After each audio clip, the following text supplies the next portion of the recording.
So I want to talk about why you may still be attracting unavailable people and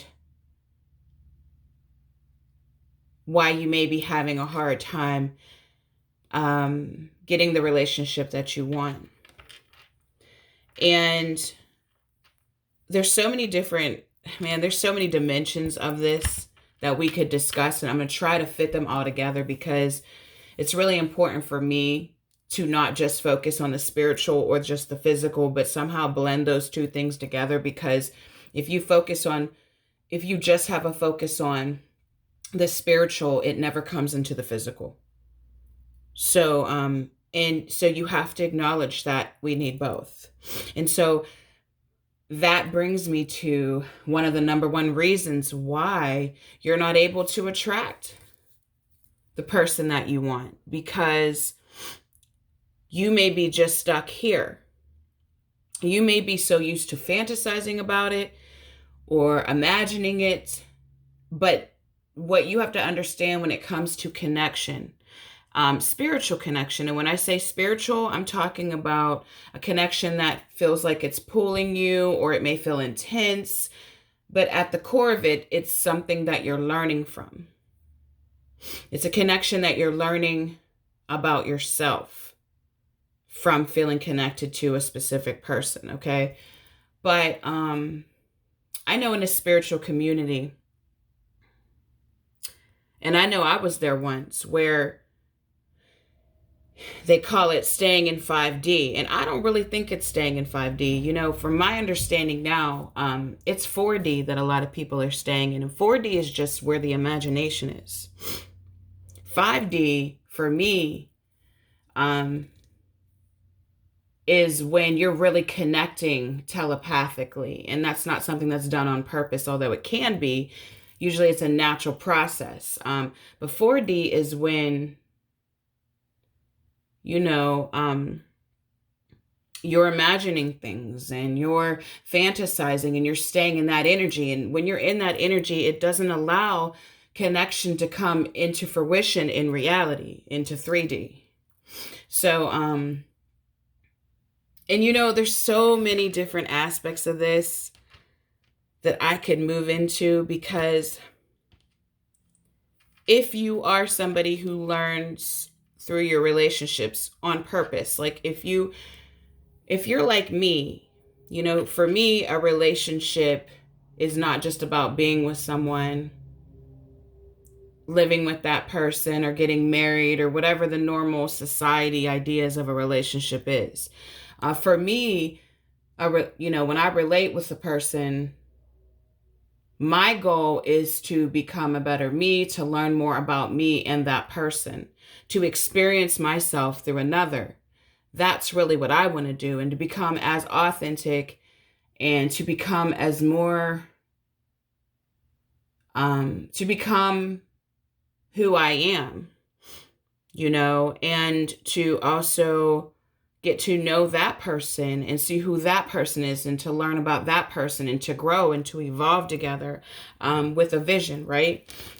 That's what I look at relationships, and not everybody sees it that way. But if you're looking at this video, you probably see it similar. And so what am I trying to say here? Let's get back on task. But so the reason, though, one of the number one reasons is that we keep it here. And a lot of people on this path, love addiction and codependency is major. Or sex addiction, love addiction, codependency is major when you're on this path, because usually that's how you learn to love along the way. By having this unrealistic idea of what love is, or what it's supposed to do for you, or wanting attention through people, or wanting to feel a certain way through different people without actually learning how to tap into that energy yourself without other people. And granted, we do need others. I don't feel like we're supposed to be here alone.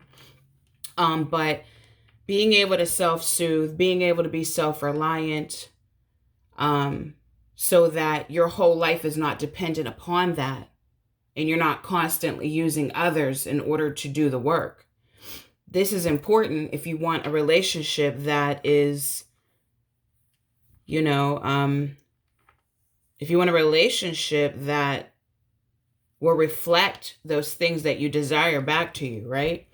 So one of the things I see in a spiritual community a lot, getting back to this, is that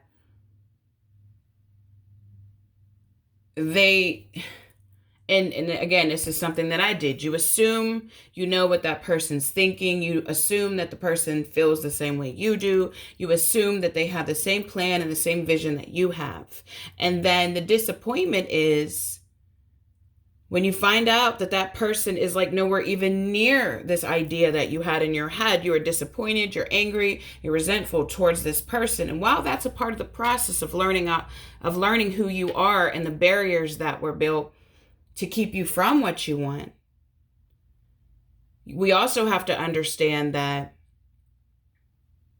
you don't have to go that long path. Once you see the pattern, it's not necessary to go down that long path to get to where you want. So one of the first things that we have to stop doing, if you want to have love in your reality, where it's spiritual and physical, and it's not just something that you're thinking about, dreaming about, fantasizing about, is you have to stop assuming that the person feels, thinks, and wants the same thing you do from you. And I mean, that's just number one. Like you have to believe that the way that person's showing up is what they're willing to give you.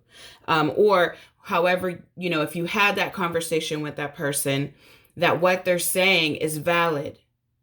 And how you will know it's valid is that their actions will prove what they're saying.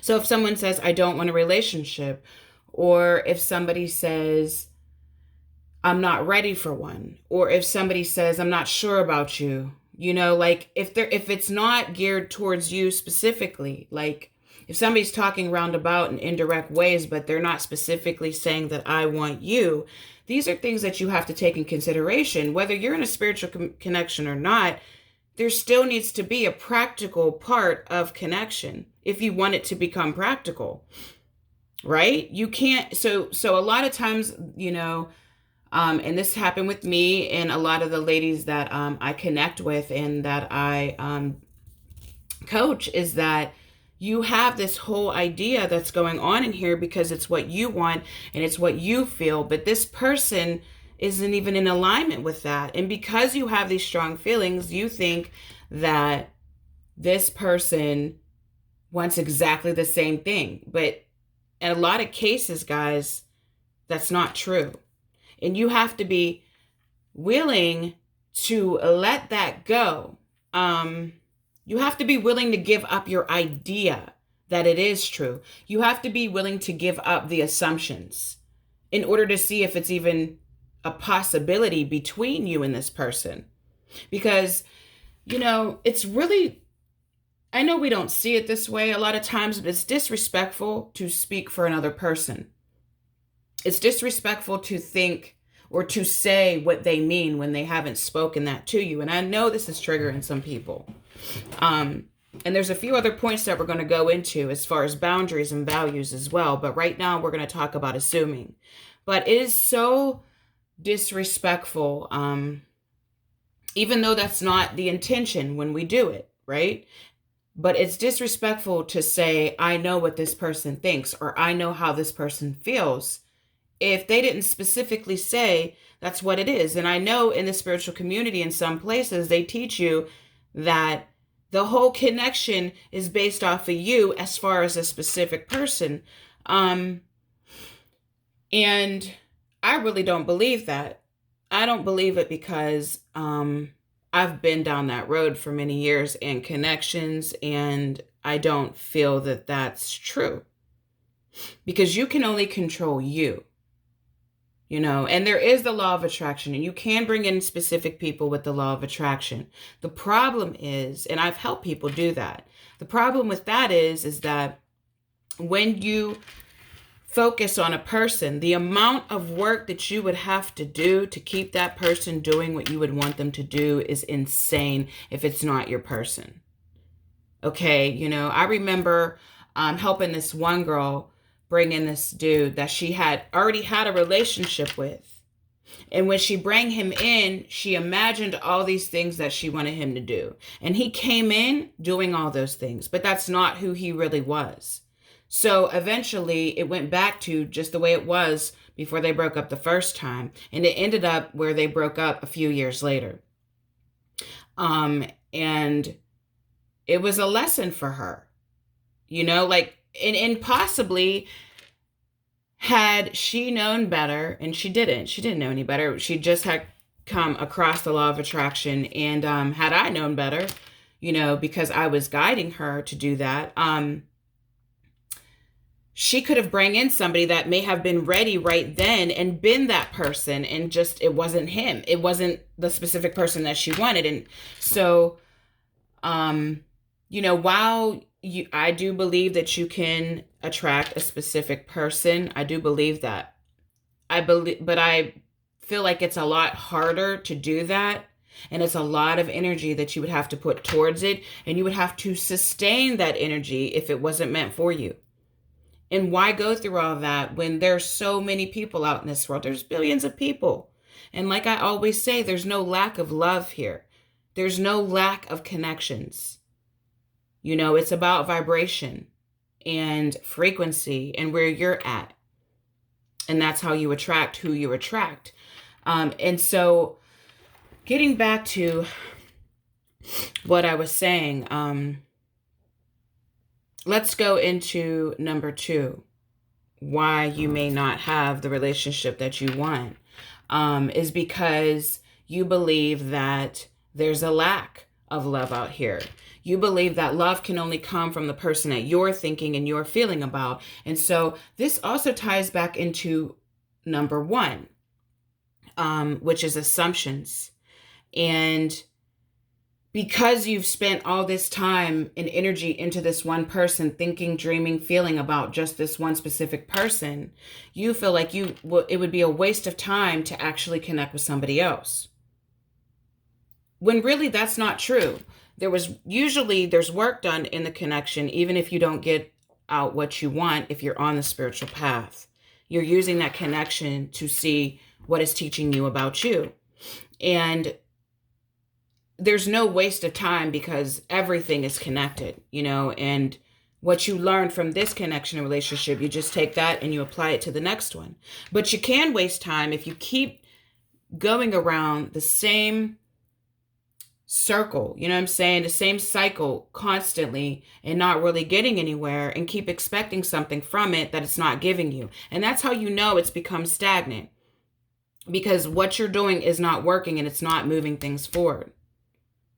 And you're not seeing any physical results if your intention is to have a relationship or a union with a person.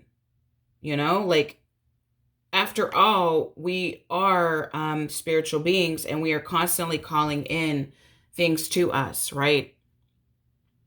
So that's a part of it too. There's so many different dimensions to this stuff, and it's all necessary and it's all important. Okay, so back to you think there's a lack of love. And so when we act from a place of desperation, when you're coming from a place of lack, you're going to act different anyway. You're going to show up different. You're not even going to show up at 0. You're going to show up at negative, right? You're not going to show up at your true, genuine, authentic baseline of who you are. You're going to show up as a person who is in need. And that's really different when you have enough and when you don't have enough. Just think of it like if you don't have enough money, right?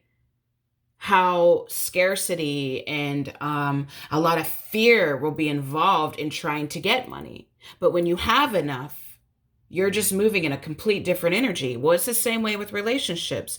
When you need and like a baby needs, you know. And when you're in a place of need, a lot of times you may give your power away in situations. And so you're not even going to be able to see who that person genuinely is, and you're not even acting from a genuine place because you are in lack and you're in need. So anything that we do out of desperation, most of the time, it never brings the results that we're looking for anyway. So like if you're constantly going in a cycle of desperation, you're not, even if you got the person that you wanted, or if you got the relationship you wanted, you would eventually find out that there's still a hell of a lot of work to be done. And you'd probably be very disappointed because it wouldn't turn out to be what you wanted it to be, right? So a lack mentality when it comes to your love life, no matter what kind of connection you're in, is just going to keep bringing more lack and more desperation. So this takes us to number 3, which is boundaries. So if you have a situation where you're fantasizing and you're idealizing it and you've put a person up on a pedestal, which I'm going to do a whole nother video on putting people on pedestals and how that keeps love away from you. But so like in number 1, if you're putting somebody on a pedestal and idealizing the connection and assuming and speaking for that person when in regards to you, then you believe that there's a lack of love and love can only come from that specific person, which is number 2. It leads us to number 3. You're not going to put the boundaries. You're not going to set boundaries. You're going to act, again, from a desperate place, which is going to start making you not honor yourself, not honor your values, not honor what's important to you, because you believe if you do that, then you'll lose the person. And boundaries are really important. You know, this is something that I've had to learn pretty much my whole life, and it's still something I'm learning. You know, there's levels to it, but having boundaries is what protects our values, and it's what keeps you safe. And there's nothing like safety, right? There's nothing like feeling safe and feeling like you're standing in your power. When you give up, when you have no boundaries, when you just give in to things, even though inside of you is saying, this does not feel good to me, this doesn't feel good to my soul, you give up your power to the situation, to the person. And then from there, there's a lack of respect. So it's very important to know what's okay with you and what's not okay with you and stick to that script like your life depends on it.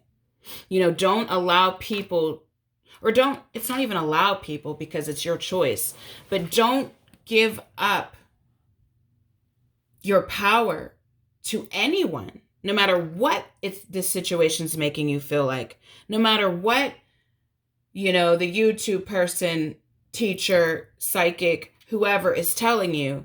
Don't give up your power. Check in with yourself first and your inner guidance and see what feels safe to you. If you're not okay with sending out messages to somebody and them just never responding, or just responding whenever they feel like it, and I'm not saying like that somebody needs to respond right away to you. That's not how life is. But I'm saying that if you're putting someone as a priority and they're not holding you in that same regard, that's something to look at. It doesn't matter if you're in connection or not. Again, this is a multidimensional thing. The spiritual part is you learning through the situation and the connection and relationship and gaining self-awareness. The spiritual part is not about this weird concept of unconditional love. And while I certainly know the feeling of unconditional love, and I feel like it exists, but not for long periods of times as a human. Even though we're spirits having a human experience, we're still having a human experience. We're not totally in 5D, right? So The concept of unconditional love must first be given to yourself. You can't go give other people this unconditional love, this love with absolutely no conditions, without first applying that to yourself. So, but again, like, there has to be boundaries. There has to be a line that you draw that says this is not acceptable or okay with me. And not, the line's not drawn to manipulate a person. It's not to say, well, I'm going to do this so this person does that. Man, that's never going to get you anywhere in spiritual connection. You know, the line has to be drawn because it doesn't feel good to you. And you first have to acknowledge that not being a priority to somebody doesn't feel good to you. You can't talk yourself out of it and say, well, I can understand why I'm not a priority. He's really busy. He has to work. He has to do this and that. No, no, no.